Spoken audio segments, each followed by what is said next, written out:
Hi guys, Recovery Gym here. Don't know what that was. Yeah, we had our CA Zoom meeting last night, and we're doing. I think I've spoken about it before. We're doing the back to basics, so we worked through the steps. Now there was something because myself and John were doing it and doing the readings, and it was just something that hit me, and it's hit me before, and it talks about the insanity. Now it says not the insanity of the things that we do when we're, in active addiction, or when we, are pissed or high or whatever. It's the insanity that overcomes us right just in that moment before we pick up or use. We know that when we do that, shit's going to change, shit's going to happen, bad shit's going to happen to us, we're going to upset people, blah blah blah. But that moment when we do that, we are sober, clean.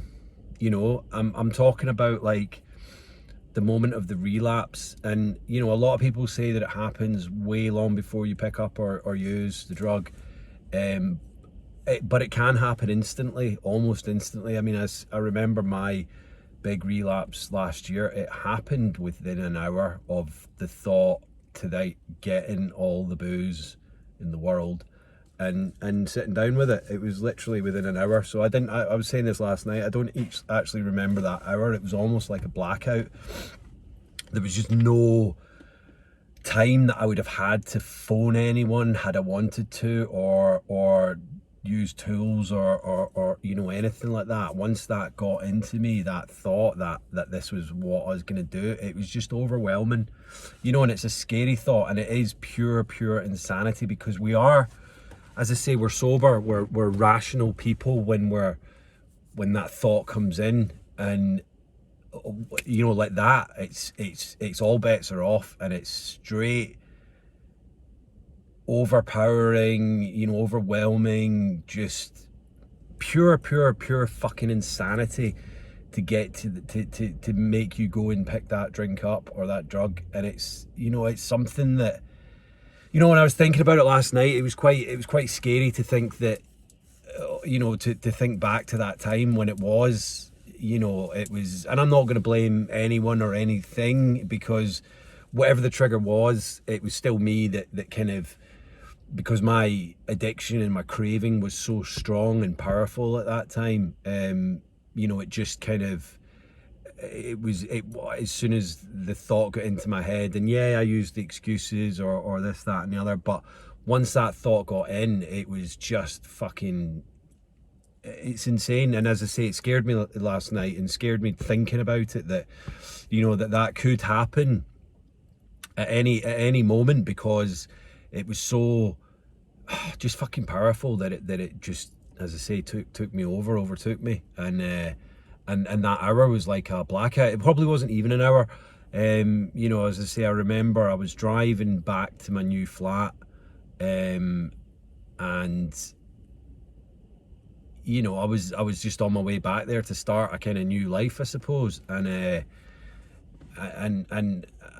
as soon as I got in there, or whenever the thought just started, that was it. I dumped the stuff that I'd picked up, and then drove down to the shop, and bought, like, a litre bottle of vodka, about 12 beers, and I also bought, so I think I've said this before, I bought some non-alcoholic beer just in case anyone came round, and then I could say, oh yeah, smell of booze, oh, I'm just drinking. And I had one open by the kitchen, the front door, in case the doorbell, we were in lockdown, no one was fucking coming round, man, but that, it was like, I still had the rationale to think that way, instead of the rationale to think, why are you doing this, Jim? That's what kind of scares me, that I was clearly thinking straight. It wasn't like the day or the day after, the next day, a week down the line, when I was just fucking, you know, withdrawing and shaking, got the DTs and fucking whatever, and needed the booze to kind of function. I wasn't like that at that point. At that point, I was 45 days clean and sober. So, you know, how did that thought get there? I mean, you know, I'm hoping that my 6+ months under the belt is making that easier. That if that ever does come back onto me again, you know, it's like, yeah, you know, I'm trying to, sorry, I'm a lot of these videos I think are me kind of just trying to put, you know, I think I said it before, I don't ever, you know, make notes or bullet points or anything when I do these. This is all just kind of, you know, comes from my brain, my mouth, my heart. So I guess it's a kind of me just kind of trying to work the thoughts out in my head by doing this. So yeah, I mean, it is kind of worrying, but I think that I've got the tools, the knowledge, the experience, the wisdom maybe now to kind of to know that, yeah, that's not going to happen. Because when it did happen, it was, as I say, all bets were off, and it's you don't care about anything or anyone. It's literally just getting that drink or that drug, and that's all you can think of. So it's yeah, it's, as I say, yeah, all bets are off, and you don't care the consequences, and you don't think about what you're going to do to upset people. You know, I knew in my head at the time, oh, I do this, you know, I'm going to upset my mum, my ex, my friends, my brother, you know, his girlfriend. All these people are going to get upset when I do this. But I suppose the first initial thought is, no one will find out because I'll be clever this time. This time no one will know because it's just a one little thing. I feel like doing it this one time, one last little fucking hurrah, and then I'll be fine. And that's the initial thought. But then the secondary thought, I suppose, is, well, when's that ever worked before? But you don't think like that. You just think, well, they're not going to find out, and you have that first drink, and then it's like, well, I don't care if they find out now because I'm happy. How long are you happy for? Fucking an hour, 2 hours, maybe the entire night or day or whatever. But that went on for 3 months after that day. I think it was either the 29th, the 30th, or it was one of those 2 days, yeah, when I moved into the flat, and then I didn't really stop until August, 19th of August, when it's my sober date. So yeah, so that was a long fucking time, and it you know, just from one little drink, man. I mean, obviously I didn't think I was just going to have one drink, because I went and bought a litre bottle of vodka and 12 cans, but I suppose in my head I thought, I'll need this for tomorrow and whatnot. I think I drank the majority of it that day, that night, because I think I got back to my flat maybe about 3-4 o'clock or something. Yeah, it's a scary fucking thing, man. You know, and as I say, I know I'm not fucking, I'll never be out the water, as it were. I just, I think by doing all this stuff and talking to you guys and surrendering myself every morning by taking that, you know, Instagram picture is my kind of meditation. It reminds me every morning that, yeah, I'm a fucking addict, and you know, my life's never going to be the same again. And that's, and it isn't the same again, but you know, so far so good. It's much for the better. And I know I've you know, I've got a few friends that are really struggling at the moment, and I just hope that me kind of trying to put my thoughts and reasoning behind where I was back then, where they are now, is maybe in one way or another helping. You know, it took me a long time to kind of realise that I hated alcohol, and I thought at the time, you know, it was just something that was getting in the way. Yeah, I was doing stupid, fucked up things, you know, but it wasn't killing me because I was still alive, and it wasn't, you know, it wasn't as bad as other people, because you never are. You're never as bad as the drunk in the park with the brown paper bag. I was functioning. I wasn't functioning at all. I was unemployed. I'd ended a relationship, and my family were barely speaking to me. I was burning bridges no matter where I went.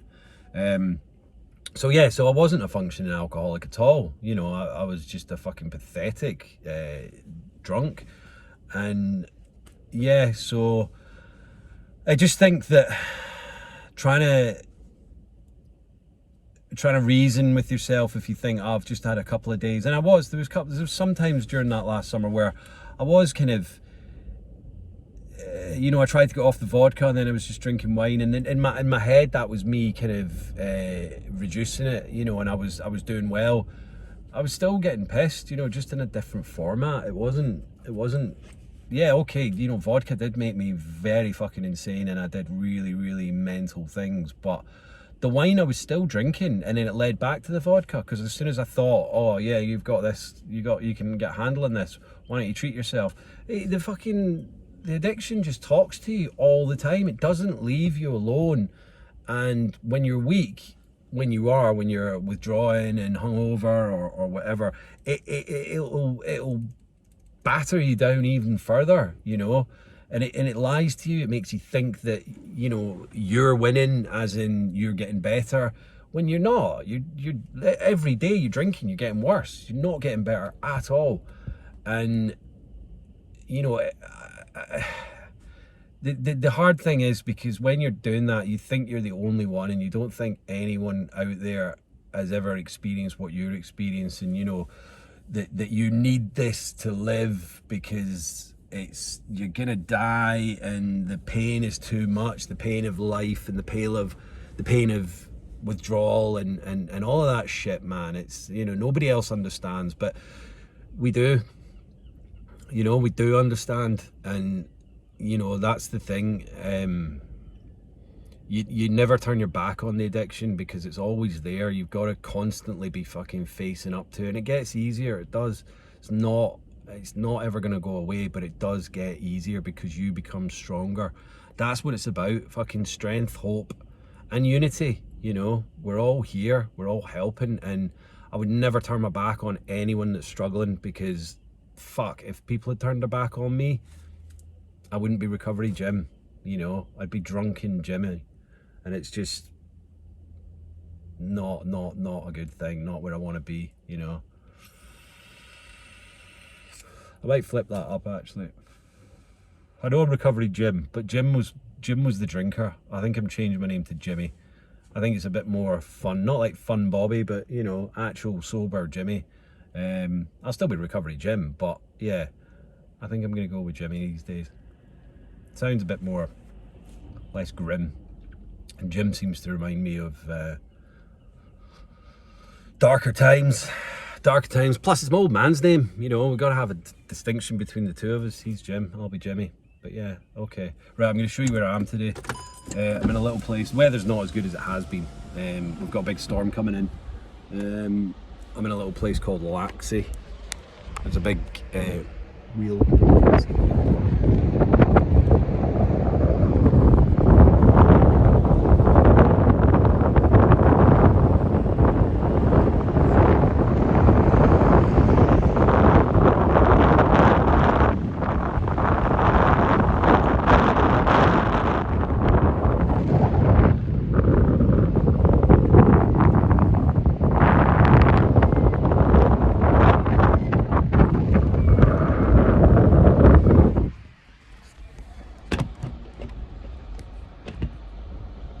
Yeah, so that's Laxey. Beautiful day, innit? Yeah, cloudy. People out walking their dogs though, do you know what I mean? It's got to be done. Loads of people about. No masks on there, but there's lockdown. We've got to look like cowboys doing a great train robbery. Anyway, rambling now, so I will leave it there. But yeah, good to see you all. Usual. What is it again?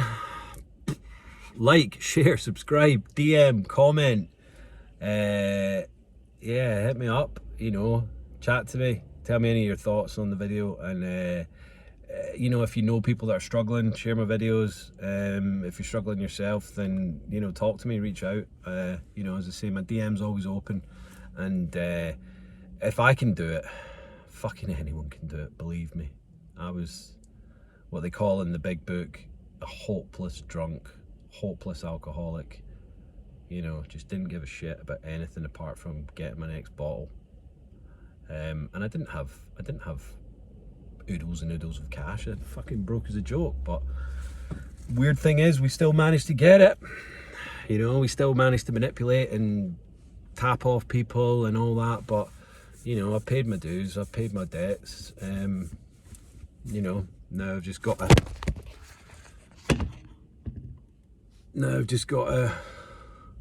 sort the rest of my days out. So yeah, cool. All right, guys, love you loads. Stay safe, stay strong, stay supportive. Peace.